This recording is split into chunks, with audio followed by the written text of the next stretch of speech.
Hoy vamos a analizar con dos prestigiosos expertos en comunicación estratégica y política, además de marketing, lo que pasa con las campañas políticas que ya se han adelantado, sobre todo en las redes sociales. De eso vamos a hablar con Pedro Donoso, quien nos acompaña vía Zoom desde la capital de la República, experto en comunicación estratégica, como lo decía, y aquí en el set de Guayaquil está Manuel Castilla, licenciado en marketing y también consultor político, a quienes les agradezco por su tiempo. Antes de iniciar, vamos con un reportaje introductorio. Las redes sociales se han convertido en la principal plataforma para difundir los mensajes de los candidatos presidenciales, aunque la campaña todavía está lejos de comenzar. Algunos aspirantes aprovechan TikTok y otros prefieren marcar sus propias tendencias en Facebook, Twitter o Instagram. Combatir la inseguridad es nuestra máxima prioridad. Los candidatos basan su campaña en enfrentar la inseguridad, identificado como el principal problema en el país. Los presidenciables Otto Sonnenholzner, Fernando Villavicencio, Javier Hervas, Yacu Pérez, Daniel Noboa y Jan Topic suben a diario contenido en sus redes sociales. Mientras que la Revolución Ciudadana, que tiene como candidata a Luisa González, ha utilizado un borrego personalizado como la estrategia de la campaña del correísmo con el eslogan «Volvamos a ser patria». Días atrás, el vicepresidente del Consejo Nacional Electoral, Enrique Pita, manifestó en Telegrama Noticias que esta promoción en redes no se puede controlar. Lamentablemente hay un vacío legal en el Código de la Democracia. Primero, no está definido qué es se habla de precampaña, pero no están definidos los tiempos, cuándo inician, cuándo terminan. Esto es un tema que cada campaña electoral se presenta y obviamente la queja de la ciudadanía. De esta manera, la campaña anticipada se intensifica cada día con nuevas estrategias.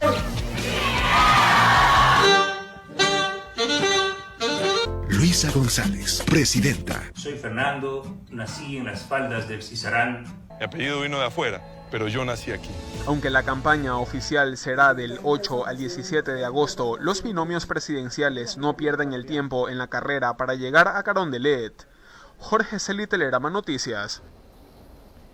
Bien, Manuel, ¿cómo analizamos la posición de cada uno de los partidos políticos?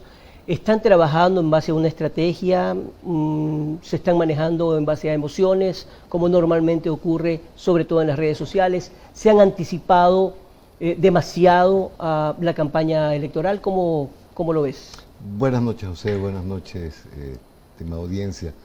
Realmente esta es una campaña típica porque los tiempos se han dado demasiado cortos, justamente por el tipo de elección anticipada que va a ser, y no es tan fácil vislumbrar una estrategia muy clara, por lo menos en la mayoría de los candidatos.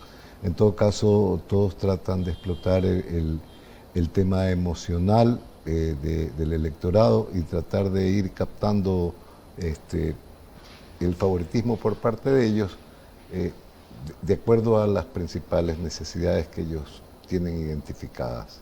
Preguntaba si también lo ves como anticipado, es decir, en extremo con respecto a las redes sociales. Me imagino por el escaso tiempo de estas elecciones, que para todos fueron definitivamente inesperadas, porque nadie esperaba una muerte cruzada, por más que se lo veía venir, etcétera.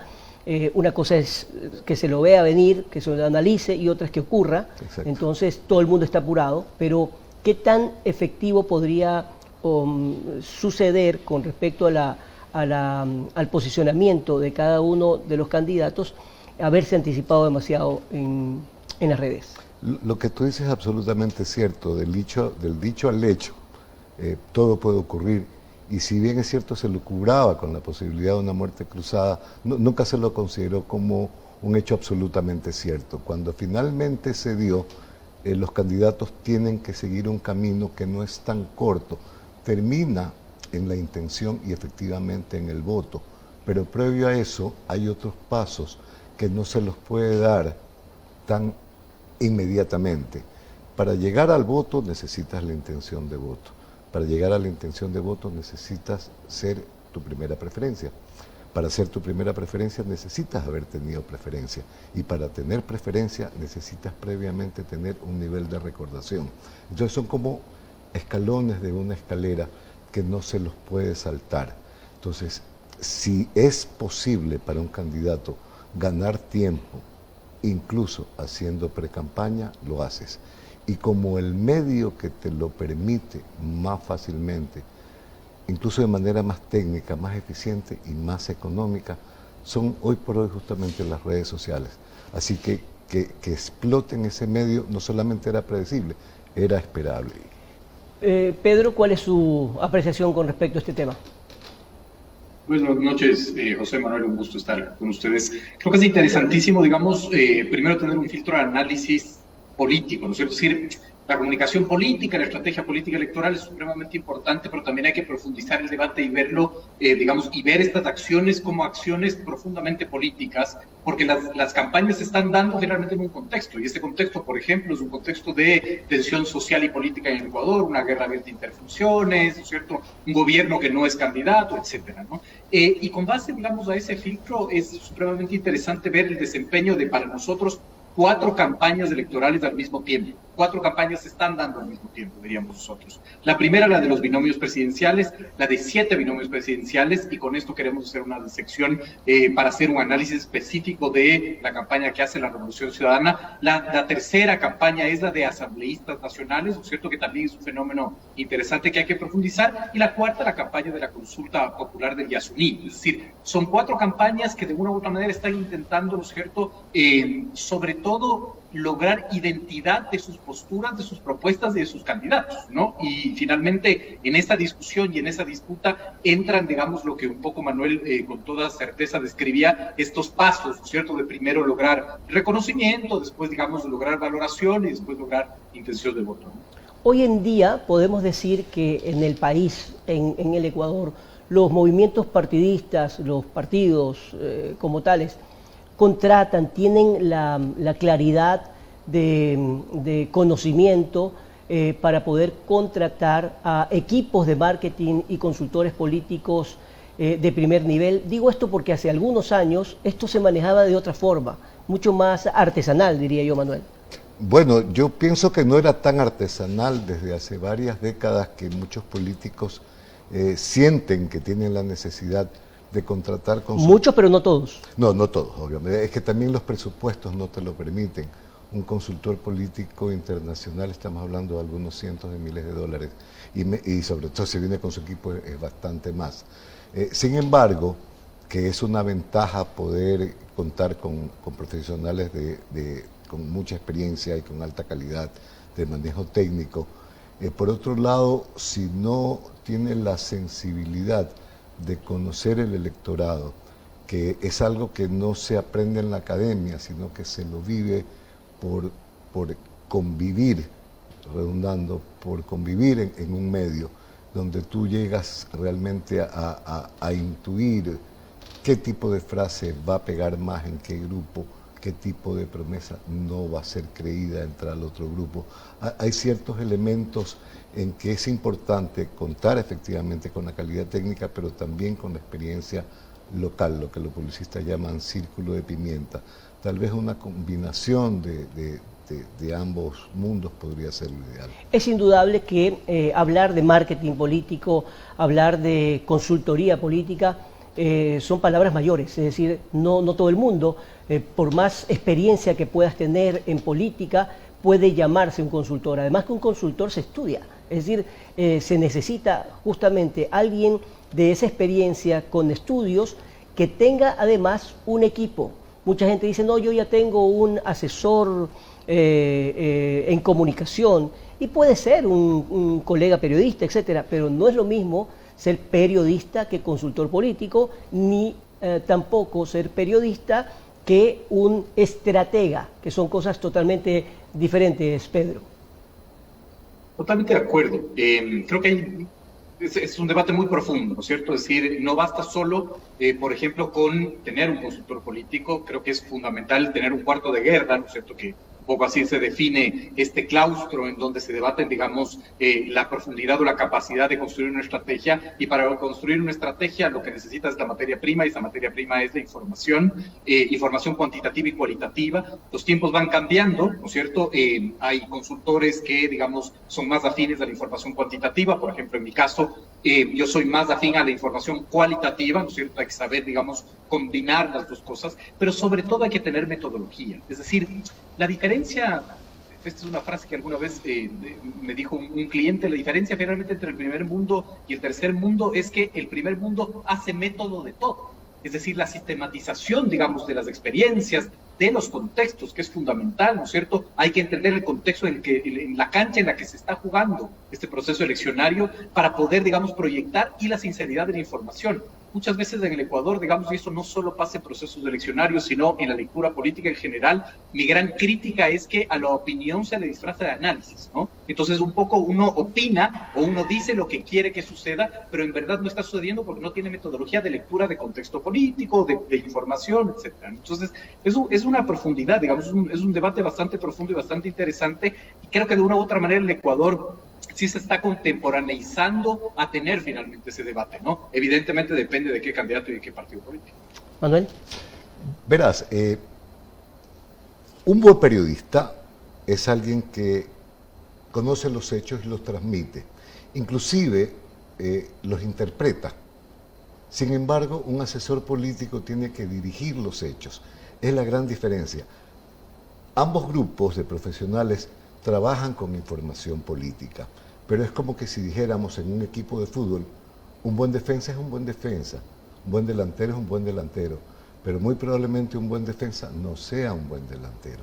Entonces tratar de llevar digamos, las capacidades de los profesionales a su ámbito de experticia es la mejor manera de canalizar o tratar de obtener éxito en la gestión. Indudablemente hay políticos que pueden invertir, no es gastar, pueden invertir en un asesor político internacional que tiene una fama ganada. ¿En base a qué?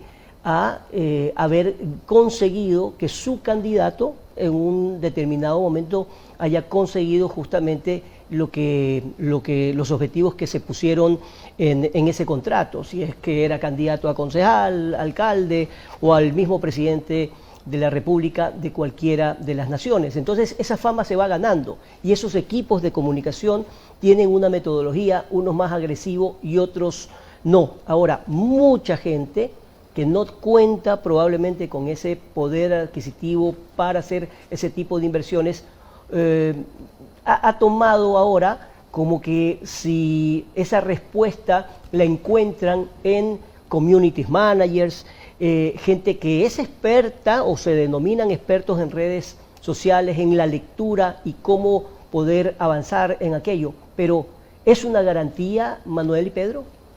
Bueno, definitivamente la comunicación política lleva una similitud bastante grande con la comunicación publicitaria que todos conocemos, la publicidad comercial.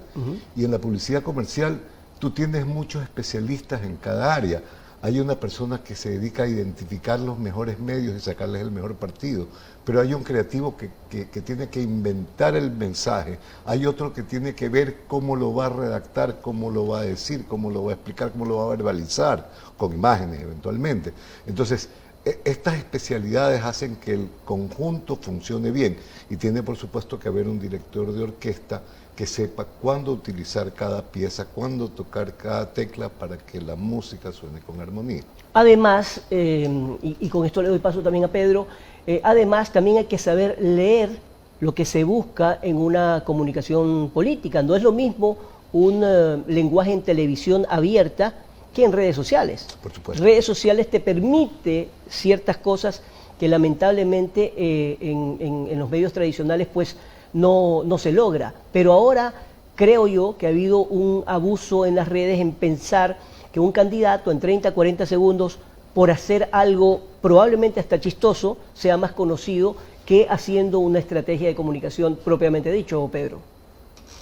Totalmente de acuerdo, digamos. Yo, si ponemos ya ejemplos mucho más plausibles en el debate, en el 2021, ¿no es cierto?, el análisis le hizo mucho daño, creo yo, a la gran discusión. Es decir, el fenómeno Herbas, por ejemplo, creo que le hizo muchísimo daño, porque además se construyó este gran mito, ¿no es cierto?, de que Herbas llegó a tener un 16%, a quedar cuarto en las presidenciales gracias a TikTok. Es decir, se simplifican mucho los debates en el Ecuador, no profundizamos, y todo el mundo cree que finalmente fue porque apareció vestido de viuda en una patineta, etcétera, desconociendo, por ejemplo, el trabajo territorial que hizo la izquierda democrática en su momento, desconociendo el contexto político, etcétera. Entonces, es supremamente interesante. Yo siempre, incluso en grandes debates lo he planteado, ¿no es cierto?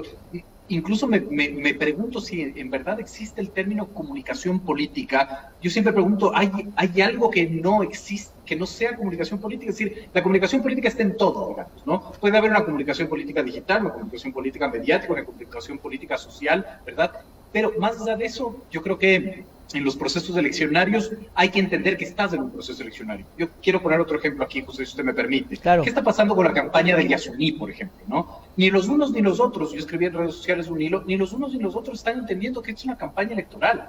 Y lo están tratando, ¿no es cierto?, como un debate académico de tú tienes razón porque yo tengo las cifras y tú no tienes razón porque no tienes las cifras adecuadas. Es una discusión meramente técnica que preocupa o que interesa muy pocos, digamos, ¿no? Sí, pero... quiero utilizar la frase... Sí. Perdón, te interrumpí. ¿Quieres usar la frase? Quiero utilizar la frase de Lacan, ¿no es cierto?, el padre de la comunicación, que él decía, ¿no es cierto?, creer que puedes desmontar creencias irracionales con evidencia científica es en sí mismo una creencia irracional. Es decir, un proceso eleccionario, como el tema del Yasuní, es un proceso también emotivo, ¿no? Y hay que trabajarlo como un proceso eleccionario. Sí, pero ya que pones ese tema, Pedro, es importante debatir sobre lo siguiente. Es una irresponsabilidad, lo digo a título personal, pero además lo he escuchado de muchos electores, haber puesto esa consulta en este momento histórico y además inédito de una candidatura a la presidencia de la República con la facilidad con la que estamos hablando o mencionando o tratando este tema. Son 8 binomios, la gente está viendo a ver quién va a ser el más conocido, quién me va a convencer, quién va a ser el más fuerte en este momento que necesitamos supuestamente alguien con mucha experiencia en ese sentido de seguridad, etcétera. Pero en medio de todo ello hay una consulta supremamente importante, y es que no podemos decir, a ver, dejemos el petróleo bajo tierra y por otro lado existen esos 1.200, 1.400 millones de dólares en juego, aparte de todo lo que se juega en esos territorios y sobre todo con los dueños de la tierra, los que viven en ese sector. Entonces, esa era una consulta que debía haber sido única, sin ningún proceso electoral para realmente debatir ese tema, Manuel. Coincido totalmente contigo, José. Hay que saber diferenciar entre las cosas urgentes y las cosas importantes. Lo del Yasuní es algo muy importante, pero realmente en el contexto político que estamos viviendo ahora no era tan urgente como lo es poder tener un gobierno que nos dé cierta estabilidad. Y yo diría que bajo este contexto lo podría calificar, al menos, José, de inoportuno. Sí, Pedro, tu respuesta antes de irnos a la pausa comercial. Entiendo el punto, y sin embargo podría profundizar o podría rebatir, digamos, ese argumento. Entiendo el punto, sin embargo sí, esto obliga finalmente a los candidatos a tomar una postura en el ámbito del ambiente, pero ya mucho más plausible, porque aquí ya hay votos, aquí hay una campaña, aquí ya hay una resolución. Entonces entiendo el punto, ¿cierto? Entiendo que se debió haber hecho un profundo debate, sin embargo, esto no es un suceso, hay todo un proceso en el que se llegó finalmente a esta consulta popular. Entonces creo que hay que ver los elementos y quizás sí es sano que se obligue, digamos, al candidato a tomar una postura. Si es que esta no estuviese en la papeleta, si esta pregunta no estuviese en la papeleta, quizás los candidatos podrían responder bien banalmente con respecto al tema del ambiente, finalmente, ¿no? Sí, pero creo que esto les obliga a tomar una postura. Pedro, eso les obliga a los candidatos a prepararse, y yo ya he escuchado a varios de ellos y sus binomios que no están ni siquiera ellos de acuerdo, pero yo me refiero es al electorado. El electorado tenía que tomar esto con muchísima más responsabilidad, y si no hay mucho tiempo para conocer a los candidatos propiamente dichos, mucho más todavía difícil es conocer a profundidad un tema en el que la mayoría de los ecuatorianos, lamentablemente, ni siquiera conocen lo que significa la Amazonía propiamente dicho. Volvemos después de la pausa comercial con más de Hechos de Impacto.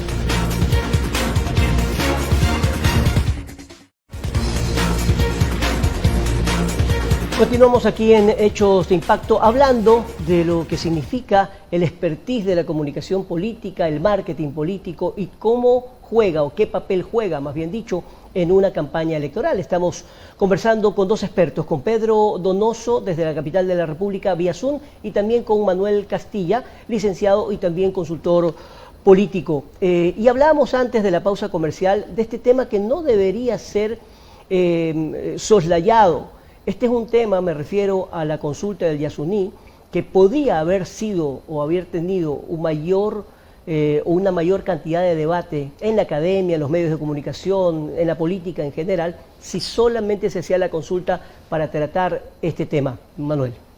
Así es, efectivamente, lo que conversábamos con José durante el corte era justamente que esta pregunta metida dentro de un tema político general de elección de autoridades en un tiempo tan corto, realmente no es oportuno, y que además de eso tenemos un amplísimo sector del electorado, especialmente los grupos etarios más jóvenes, que tienen muy por encima de los otros grupos etarios una afición, un deseo de tomar decisiones en pro de la ecología. No necesariamente muy reflexionadas ni dimensionadas, pero ellos van con mucho interés hacia las decisiones en pro de la ecología. Así que probablemente, a no dudarlo, este grupo etario va a apoyar esta iniciativa sin medir que pueden haber consecuencias muy importantes para todo un país. Bueno, en Telerama hay un programa cada domingo para que se explique y se analice justamente la consulta. Es decir, el voto consciente, que significa la consulta popular con esa pregunta que además muchos la califican como medio engañosa, porque votar sí o votar no es, si votas sí estás dejando el petróleo bajo tierra, si votas no continúa la explotación, y hay mucha gente que cuando tú empiezas a parafrasear esa pregunta de la consulta no la terminan de comprender muy bien, Pedro. Sí, digamos, yo creo que esto también demuestra el problema del Ecuador, ¿cierto? Nosotros somos un país de sucesos y no de procesos. Es decir, nunca entendimos que este proceso de debate lleva 10 años, ¿no? Independientemente de que estemos de acuerdo o no con la consulta popular, ¿no es cierto? Este es un esfuerzo de grupos ecologistas que lleva 10 años.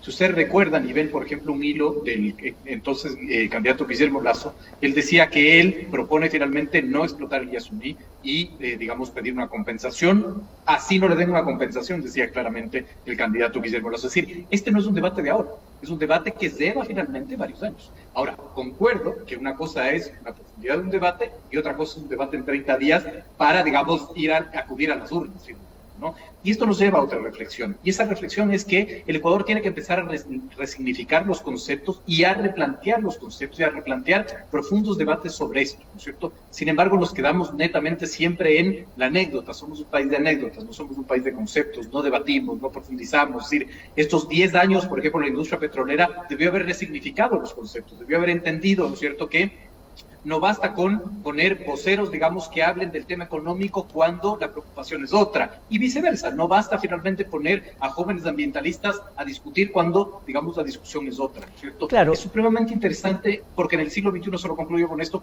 en el siglo XXI hasta las verdades científicas están en disputa. Todo se subjetiviza ahora, todo está subjetivizado, sepas o no sepas finalmente, ¿no? Un poco la frase de Lakoff que yo cité hace un momento. Entonces, digamos, lo técnico, lo científico es contraintuitivo y es muy fácil, digamos, que lo emotivo supla a lo científico, pero si esta es una campaña electoral, hay que tomarla como una campaña electoral. Sí, hace algunos días veía en la ciudad de Guayaquil, por ejemplo, el alcalde de Aguarico, Juan Carlos Orellana, que conjuntamente con parte de un grupo de los guaraníes, que son los que están en esa zona viviendo, circundando el ITT, es decir, en pleno Tiputini, ellos decían que más bien están a favor de que se continúe explotando el petróleo porque esas rentas sí habían llegado donde ellos y que ellos que viven allí querían que se continúe con más trabajo, con más educación, etcétera. Por eso yo digo, claro, impacta y no hasta cierto punto ha sido una campaña mediática fuerte, pero por otro lado decían los yasunidos en cambio no conocen la Amazonía. Entonces son temas que no deberían ser tratados de esa manera, sino más bien que el debate sobre este tema tan importante debería ser a nivel de academia, de medios, de todo nivel, y eso es lo que lamentablemente no ha habido en esos 10 años. Yo creo que más ha sido un debate político como tal, antes que ciudadano, Pedro. Pero, digamos, lo que usted dice, José, es la realidad del Ecuador, ¿no? Es decir, además, yo creo que el problema del Ecuador no es un problema de élites políticas, es un problema de élites en general. Élites no lo digo despectivamente. Es decir, ¿dónde está la élite académica cuando se requiere objetivizar la discusión? Voy a poner otro ejemplo, ¿no es cierto? El juicio político al presidente Lasso. Los unos te decían, dependía a quién preguntas, los unos te decían que estaba bien planteado, los otros te decían que estaba mal planteado. Pero no hay una élite en el Ecuador que crea una cancha, un terreno para objetivizar ese debate. Entonces las llamadas sí es, yo concuerdo totalmente. ¿Dónde está la élite académica que propone objetivizar este debate? ¿Cierto? Es decir, plantearlo finalmente desde una mirada técnica, científica, sostenida, de una apertura para que todas las voces puedan debatir. ¿Dónde están las élites gremiales, sindicales, culturales? ¿No? Es decir, el problema es que reducimos mucho la crítica solo a la clase política y no vemos cuál es la responsabilidad de otras élites que tienen incluso los roles dentro de un sistema para generar y profundizar estos temas. Bien, ahora volvamos al tema original de este programa, analizando justamente las estrategias de los 8 binomios. ¿Qué es más importante en este momento? La persona o el binomio que no son muy conocidos o reconocidos a nivel nacional, impactar más por el impacto per se o por la credibilidad. ¿Y hay tiempo para hacer creíble un mensaje, Manuel? Realmente no hay mucho tiempo para hacerlo creíble. Además de que el electorado sabe que el periodo por el que va a elegir a las nuevas autoridades es un periodo muy reducido, es apenas de año y medio. Entonces, para ser creíble, uno tiene que adecuarse a las realidades y plantear lo que se puede razonablemente hacer en el tiempo que se tiene. Yo sí estoy un poco sorprendido de ver que muchas campañas no han tomado la información que además es pública. Absolutamente todas las encuestas coinciden en que la necesidad insatisfecha más agobiante hoy por hoy para los ecuatorianos es la seguridad. Sin embargo, no veo que existan propuestas contundentes, absolutamente direccionadas a hacer algo efectivo en año y medio por el tema de seguridad. Probablemente hubiera sido un punto que favoreciera mucho, porque es la necesidad más agobiante. Si tú te estás ahogando y te ofrecen sacarte del agua, en ese momento no vas a pensar en ninguna otra cosa, sino que te saquen del agua. Es necesario que se hagan propuestas concretas, cortas y sobre las que se tiene capacidad y el tiempo para realizar. Le hago una pregunta para los dos. Pedro, comienzo contigo, por favor. ¿El Ecuador necesita una imagen similar a la de Bukele en El Salvador? ¿Es eso realmente lo que piensa el electorado en general o no? Bueno, es muy complejo responder esa pregunta. ¿Y por qué? Si bien todos los cuantitativos, ¿no es cierto?, demuestran ya que más del 50% del pastel de preocupaciones ciudadanas tiene que ver con la inseguridad, yo creo que uno de los mayores errores de esta campaña es haber convertido esta campaña en monotemática. ¿Y a qué me refiero? Parece una contradicción lo que estoy diciendo, pero no lo es. Es decir, si bien la preocupación es la inseguridad, una cosa es la preocupación en la sierra, otra cosa es la preocupación en la costa. Es decir, la inseguridad no se estaría palpando de igual manera, por lo tanto, hacer una campaña monotemática creo que es un error. Independientemente del tema de Bukele, que a mí me da mucha gracia, ¿no? Yo no sé si a ustedes les pasó, pero por ejemplo en la campaña electoral de la alcaldía de Quito, ¿no es cierto?, la mayoría de candidatos o algunos candidatos respondían y decían Bukele, Bukele, Bukele, y yo decía en una broma, a mí me encantaría hacer un cuantitativo preguntando si la gente sabe quién es Bukele. Yo no creo que saben, en su mayoría, quién finalmente es Bukele, ¿no es cierto? Es decir, a la señora caramelera o el señor taxista quizás no tienen idea finalmente cuál es la referencia a quién se está haciendo, ¿no? Creo que es muy interesante, digamos, plantear y hacer un análisis, una radiografía de estas propuestas, porque además somos un país siempre del qué, ¿no? Somos un país sobrediagnosticado, muy poco de los cómo.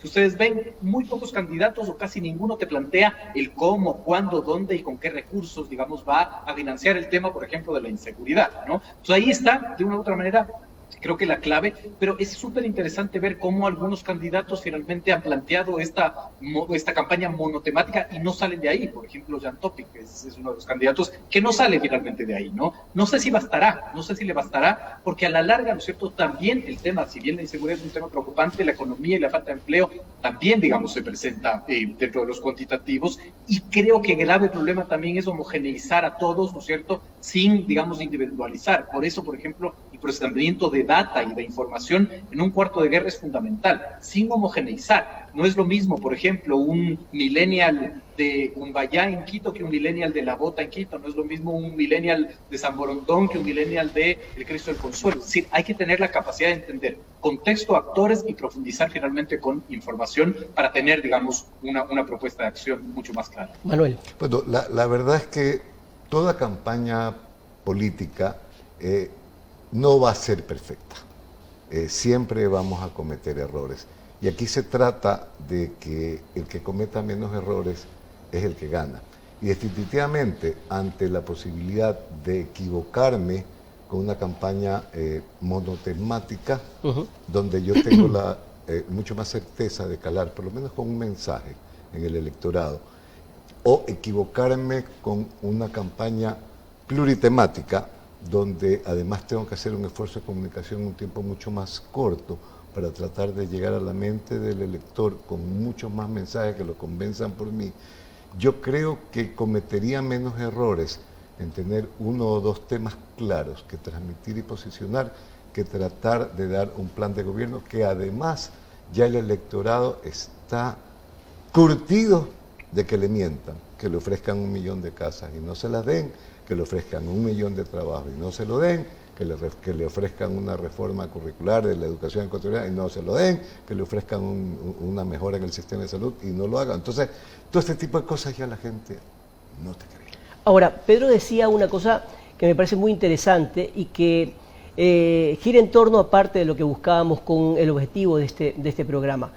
Daba el caso o el ejemplo de Bukele, y efectivamente, probablemente si hacemos una encuesta a las personas que tal vez no tengan acceso directo a un smartphone o a las redes sociales, entendemos que en el país menos de la mitad tiene conectividad total para poder tener ese acceso, tal vez por eso no los conozcan, pero es indudable que Bukele, ese gobierno, entendió, dicho además porque él mismo ha dicho o se refiere a sí mismo como un marquetero, ¿verdad?, publicista, pero él fijó una cosa fundamental, o lo que él creía que era fundamental dentro de su país, que era la seguridad, para convertirlo en un tema internacional. A tal punto que él dice, antes éramos uno de los países más inseguros del mundo y ahora ha ocurrido todo lo contrario. Pero esa cantidad de imagen, de consultoría marquetera, llega a toda Latinoamérica y probablemente a todo el mundo. Eso ha impactado. O sea, si uno ve las redes sociales, en un tiempo X, ve una gran cantidad de publicidad sobre las cosas que hace Bukele. Es verdad. Ahora, recuerda una cosa, existen más smartphones que ecuatorianos. Así es. Y la conectividad, como tú lo dices, no es total, pero sí es parcial.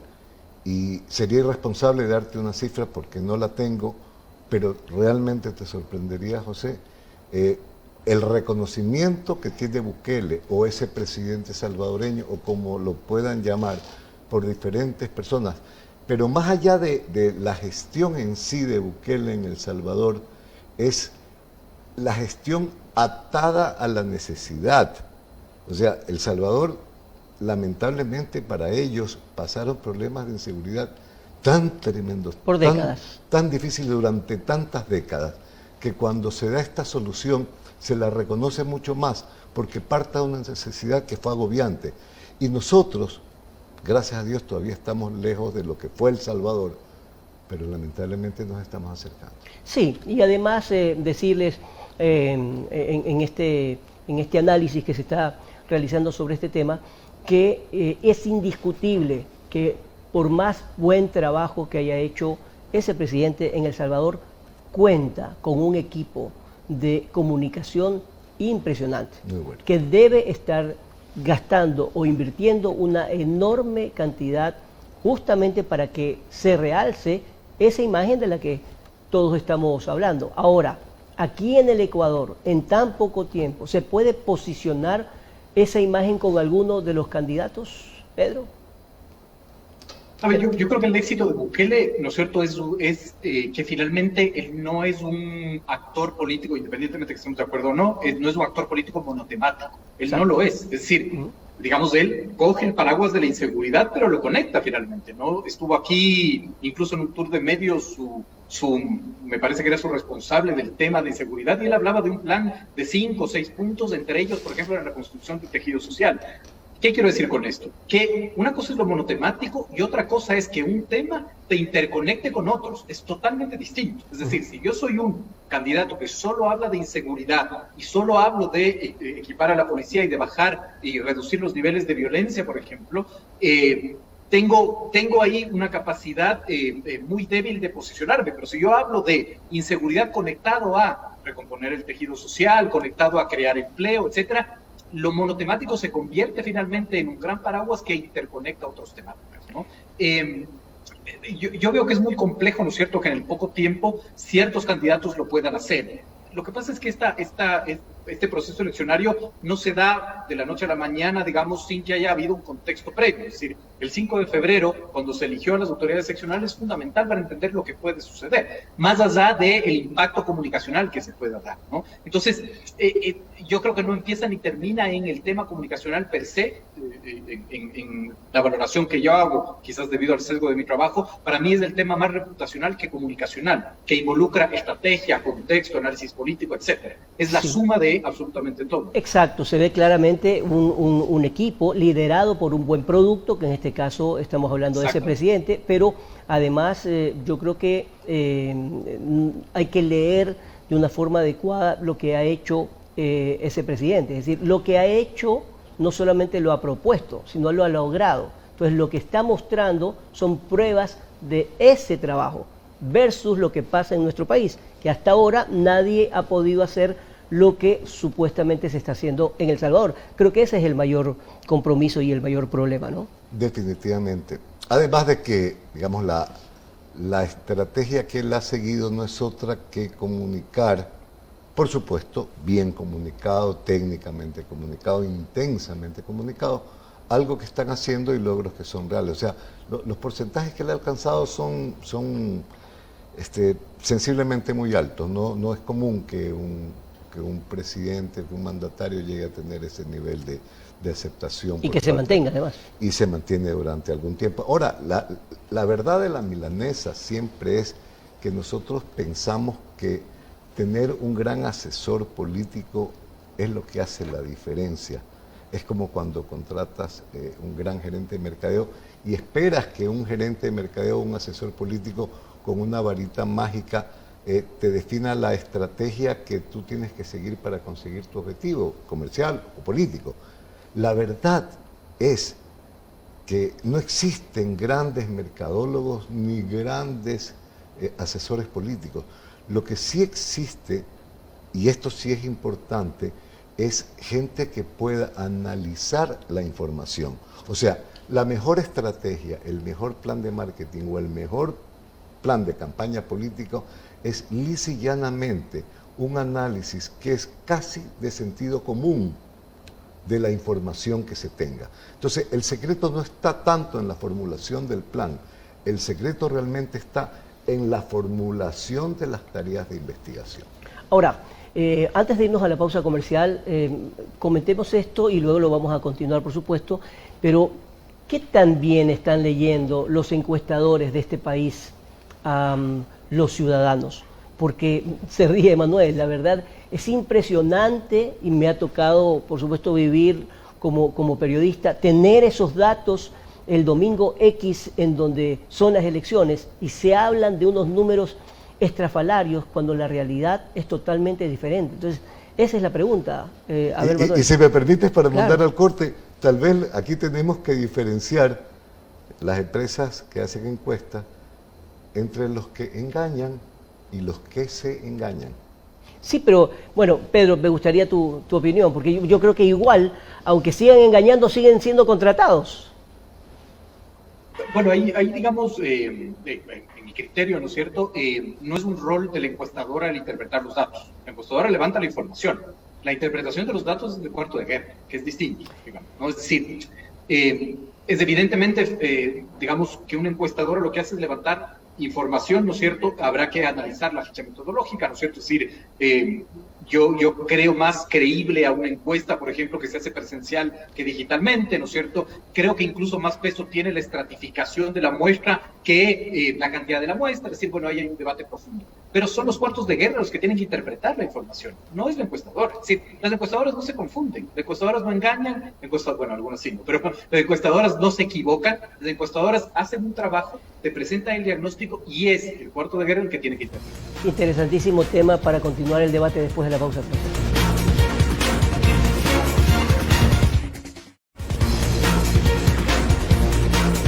Pedro Donoso, experto en comunicación, y Manuel Castilla, también licenciado en marketing, los dos expertos en comunicación política y marketing, analizando lo que ocurre con las campañas, qué hay detrás de los candidatos. Y hablaba en diferentes pasajes de esta entrevista Pedro Donoso del papel de cuarto de guerra. Y hay mucha gente que seguramente nos está viendo, nos está siguiendo este programa y no tiene idea qué es un cuarto de guerra, de qué se encarga un cuarto de guerra y por qué funciona y hasta dónde, Pedro.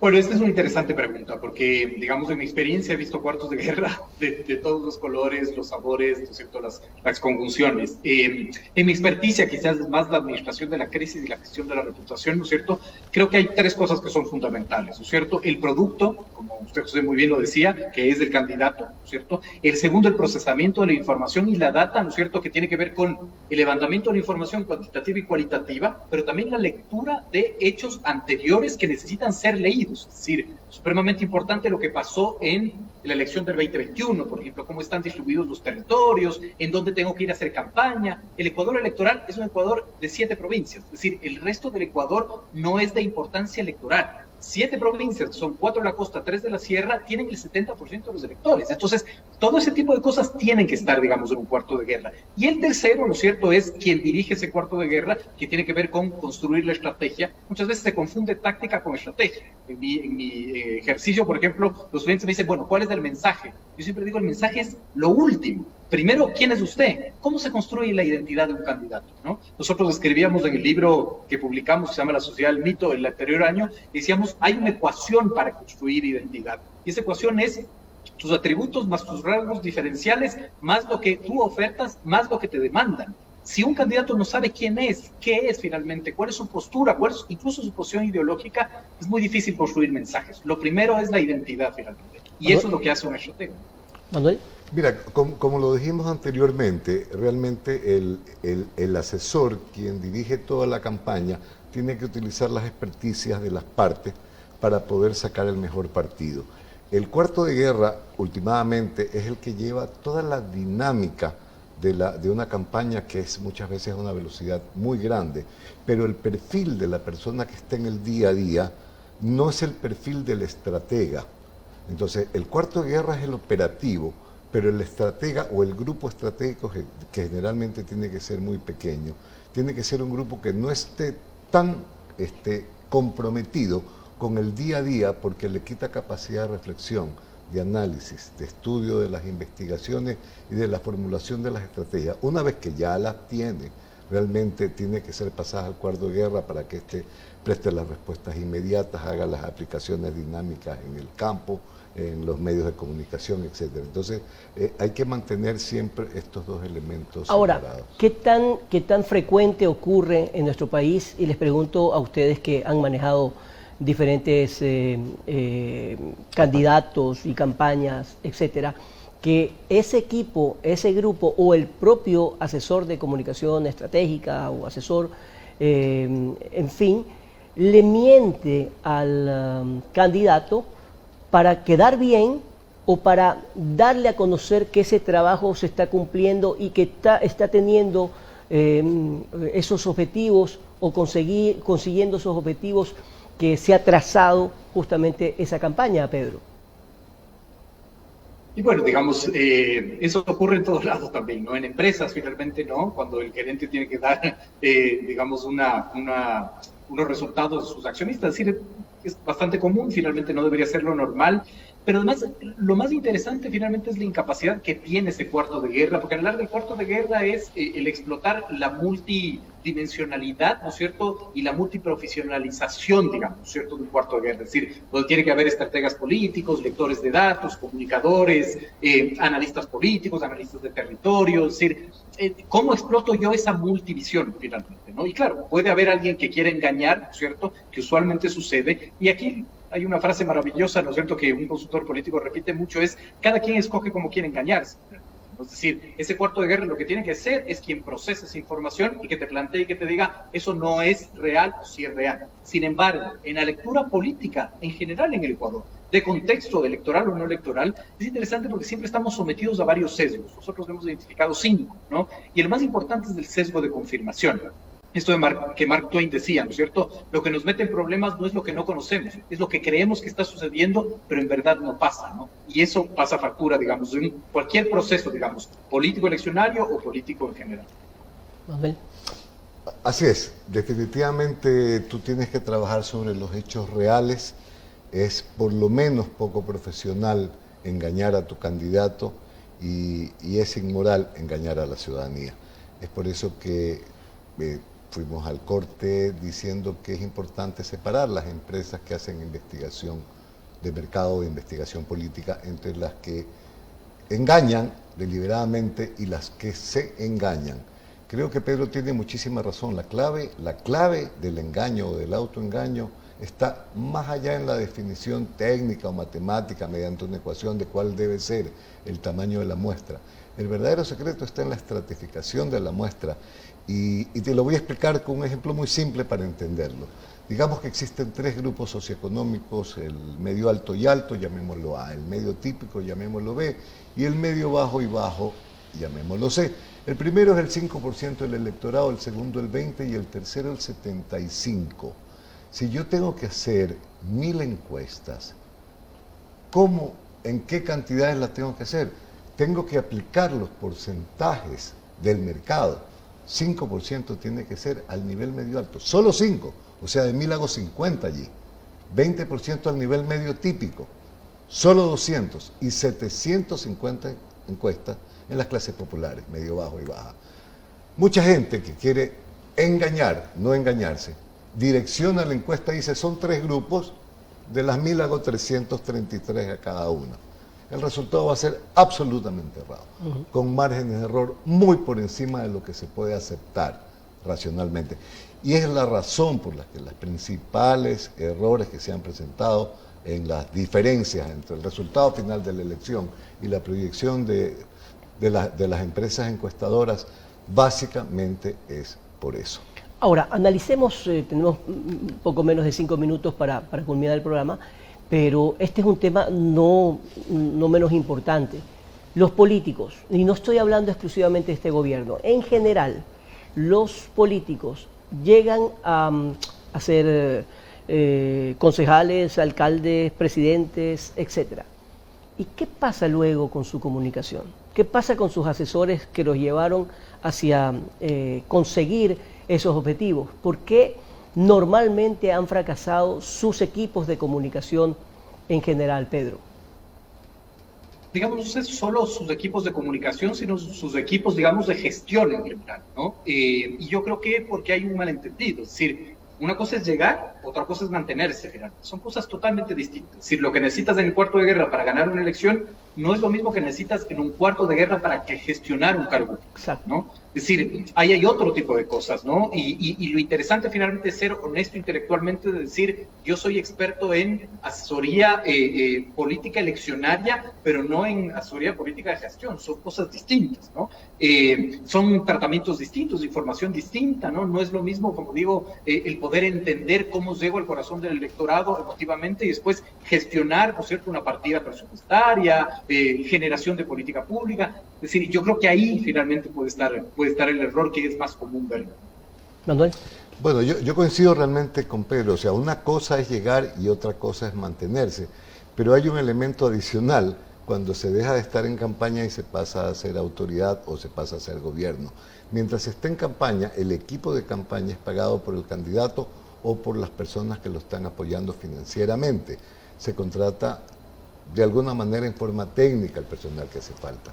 Sin embargo, cuando ya se pasa a gobernar o a ser autoridad, muchas veces se contrata, si bien es cierto, no todo el equipo, pero por lo menos una parte, ciertas personas que van por compromiso político. Entonces ya no se cuenta con el mismo nivel técnico y profesional con el que se tenía originalmente en la campaña. Entonces este tema puede coadyuvar a que se den este tipo de distorsiones que mencionaste. Claro, o porque definitivamente creen, y esto me parece que es muy, muy válido resaltarlo, que no les dan la importancia, y esto pasa en empresa pública y empresa privada también, que no le dan la verdadera importancia que tiene un equipo de comunicación. O sea, la gente cree que manejar un equipo de comunicación es tener un comunicador o un fotógrafo, un camarógrafo, y decir, bueno, ya tengo mi equipo de comunicación, Pedro.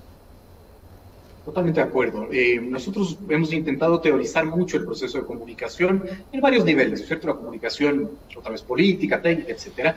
Claro, el principal, digamos, objetivo para nosotros de la comunicación es desmitificar. Es decir, en toda gestión, en todo ejercicio, tú vas creando mitos finalmente, ¿no? Es decir, ahí la propuesta es cómo desmitifico, ¿no es cierto? Y muchas veces ese mito que nos ha sido trabajado ya deja de ser mito y se convierte en aforismo, decimos nosotros de la metodología que hemos desarrollado. Un aforismo ya es una verdad implantada, ya no se puede desmontar solo con narrativa, digamos. Y la comunicación tiene que entender el ámbito político, el ámbito sociológico, el ámbito antropológico. Es decir, la comunicación no empieza y termina en TikTok, en Twitter y en hacer un boletín de prensa. La comunicación tiene una profunda relación con las ciencias blandas y las ciencias sociales, del entendimiento, ¿no sé, a quién le estamos hablando, por qué le estamos hablando, qué queremos decir, pero sobre todo cómo vamos a desmitificar el mito que genere lo que yo quiero decir. La comunicación es una espiral inacabada, decimos nosotros. Hay que entenderlo y hay que trabajar. Manuel. Yo espero realmente, José, que estos conceptos que se han vertido acá permitan a toda tu gran teleaudiencia poder tener un poco más claro estos tips de lo que significan los entretelones de una campaña política. No es solamente la cara que se presenta, la promesa que se hacen, sino que detrás de eso hay un trabajo previo de estrategia, de investigación, de formulación de planes y sobre todo de la necesaria búsqueda del financiamiento, porque una campaña es cara. Indudablemente, el que quiere llegar a un puesto político y cree que solamente con dar un mensaje o salir, como decía Pedro, en las redes sociales ya lo va a conseguir, está totalmente equivocado. Con esto estamos concluyendo el programa. Muchas gracias a nuestros invitados y a ustedes por su teleaudiencia. Que pase muy bien.